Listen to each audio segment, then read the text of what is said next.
कर्पूरगौरं करुणावतारं संसारसारं भुजगेन्द्रहारं सदा वसन्तं हृदयारविन्दे भवन् भवानी सहितं नमामि। नमस्कार दोस्तों, स्वागत है आप सभी का एक बार फिर से आपके अपने पसंदीदा YouTube चैनल आध्यात्मिक कहानियों में। दोस्तों, आज की कहानी बेहद रोचक है। जी हाँ, आज की कहानी हम लेकर आए हैं शिव पुराण से, जिसका शीर्षक है समुद्र मंथन कथा। चलिए मेरे साथ सुनिए। एक बार की बात है, शिव जी के दर्शनों के लिए दुर्वासा ऋषि अपने शिष्यों के साथ कैलाश जा रहे थे। मार्ग में उन्हें देवराज इंद्र मिले। इंद्र ने दुर्वासा ऋषि और उनके शिष्य को भक्ति पूर्वक प्रणाम किया। तब दुर्वासा ने ऋषि इंद्र को आशीर्वाद देकर विष्णु भगवान का पराजित पुष्प प्रदान किया। इंद्रासन के गर्भ में चूर इंद्र ने उस पुष्प को अपने ऐरावत हाथी के मस्तक पर रख दिया। उस पुष्प का स्पर्श होते ही ऐरावत सहसा विष्णु भगवान के समान तेजस्वी हो गया। उसने इंद्र का परित्याग कर दिया और उस दिव्य पुष्प को कुचलते हुए वन की ओर चला गया। इंद्र द्वारा भगवान विष्णु के पुष्प का तिरस्कार होते देखकर दुर्वासा ऋषि के क्रोध की सीमा न रही। उन्होंने देवराज इंद्र को श्री यानी कि लक्ष्मी से हीन हो जाने का श्राप दे दिया। दुर्वासा मुनि के शाप के फलस्वरूप लक्ष्मी उसी क्षण स्वर्ग लोक को छोड़कर अदृश्य हो गई। लक्ष्मी के चले जाने से इंद्र आदि देवता निर्बल और श्रीहीन हो गए। उनका वैभव लुप्त हो गया। इंद्र को बलहीन जानकर दैत्यों ने स्वर्ग पर आक्रमण कर दिया और देवगण को पराजित करके स्वर्ग के राज पर अपनी परचम लहरा फहराया। तब इंद्र देवगुरु बृहस्पति और अन्य देवताओं के साथ ब्रह्मा जी की सभा में उपस्थित हुए। तब ब्रह्मा जी बोले, देवेंद्र, भगवान विष्णु के भोग रूपी पुष्प का अपमान करने के कारण रुष्ट होकर भगवती लक्ष्मी तुम्हारे पास से चली गई हैं। उन्हें पुण्य प्रसन्न करने के लिए तुम भगवान नारायण की कृपा दृष्टि प्राप्त करो। उनके आशीर्वाद से तुम्हें खोया वैभव पुण्य मिल जाएगा। इस प्रकार ब्रह्मा जी ने ईश्वर को आश्वासित किया और उन्हें लेकर भगवान विष्णु की शरण में पहुंचे। वहां पर ब्रह्मा भगवान विष्णु भगवती लक्ष्मी के साथ विराजमान थे। देवगण भगवान विष्णु की स्तुति करने लगे और बोले, भगवान, आपके श्री चरणों में हमारा बारंबार प्रणाम है। भगवान, हम सब जिस उद्देश्य से आपकी शरण में आए हैं, कृपा करके आप उसे पूरा कीजिए। दुर्वासा ऋषि के श्राप के कारण माता लक्ष्मी हमसे रूठ गई हैं और दैत्यों ने हमें पराजित कर स्वर्ग पर अधिकार बना लिया है। अब हम आपकी शरण में हैं, हमारी रक्षा कीजिए प्रभु। भगवान विष्णु त्रिकालदर्शी हैं। वे पल भर में देवताओं के मन की बात जान गए।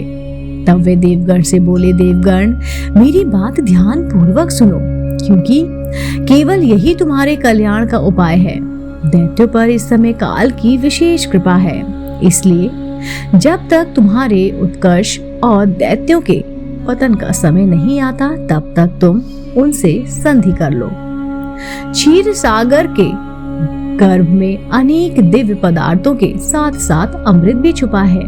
उसे पीने वाले के सामने मृत्यु भी पराजित हो जाती है। उसके लिए तुम्हें समुद्र मंथन करना होगा। यह कार्य अत्यंत दुष्कर है।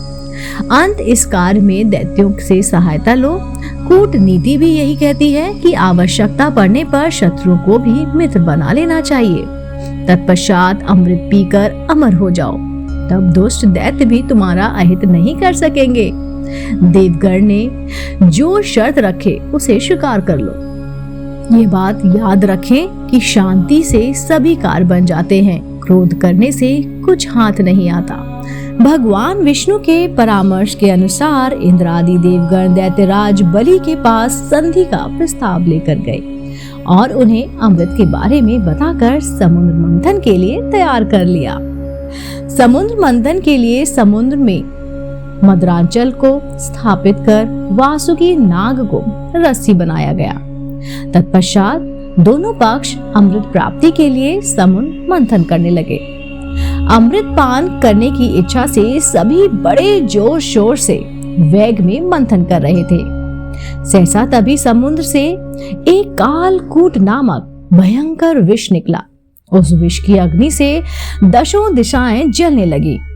समस्त प्राणियों में हाहाकार मच गया। उस विष की ज्वाला से सभी देवता तथा दैत्य जलने लगे और उनकी कांति फीकी पड़ गई। इस पर सभी ने मिलकर भगवान शंकर की प्रार्थना की। उनकी प्रार्थना पर महादेव उस विष को हथेली में रखकर उसे पी गए, किंतु उसे कंठ से नीचे नहीं उतरने दिया। उस कालकूट विष के प्रभाव से शिव जी का कंठ नीला पड़ गया, इसलिए महादेव जी को नीलकंठ भी कहते हैं। उनकी हथेली से थोड़ा सा विष पृथ्वी पर टपक गया, जिसे सांप और बिच्छू आदि विषैले जंतु ने ग्रहण कर लिया। विष को शंकर भगवान के द्वारा पान कर लेने के पश्चात फिर से समुद्र मंथन प्रारंभ हुआ। दूसरा रथ कामधेनु गाय निकली, जिसे ऋषियों ने रख लिया। फिर उच्चैश्रवा घोड़ा निकला, जिसे दैत्यराज बलि ने रख लिया। इसके बाद ऐरावत हाथी निकला, जिसे देवराज इंद्र ने ग्रहण किया। ऐरावत हाथी के पश्चात कौस्तुभमणि समुद्र से निकली, उसे विष्णु भगवान ने रख लिया। फिर कल्पद्रुम निकला और रंभा नामक अप्सरा निकली। इन दोनों को देवलोक ने रख लिया। आगे फिर समुद्र को मथने से लक्ष्मी जी निकली। लक्ष्मी जी ने स्वयं ही भगवान विष्णु को वर लिया।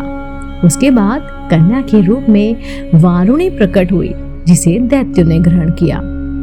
फिर एक के बाद एक पश्चात एक चंद्रमा, पराजिता, वृक्ष तथा शंख निकले और अंत में धंतवरी वैद्य अमृत का घट लेकर प्रकट हुए। दोस्तों, उम्मीद करती हूँ आपको मेरे द्वारा सुनाई गई कहानी समुद्र मंथन कथा जरूर पसंद आई होगी। दोस्तों, अगर आप भी ऐसी ही धार्मिक पौराणिक कहानी कथाएं सुनना पसंद करते हैं तो आप मेरे चैनल आध्यात्मिक कहानियों को तुरंत से सब्सक्राइब कर लीजिए, क्योंकि ऐसी ही धार्मिक पौराणिक कहानी कथाएं हम अपने चैनल द्वारा आप तक पहुंचाते रहते हैं। दोस्तों, अगर आप मेरे चैनल पर नए हैं तो आप मेरे चैनल को जरूर से सब्सक्राइब कर लीजिए। आप देख रहे थे आपका अपना पसंदीदा YouTube चैनल आध्यात्मिक कहानियां।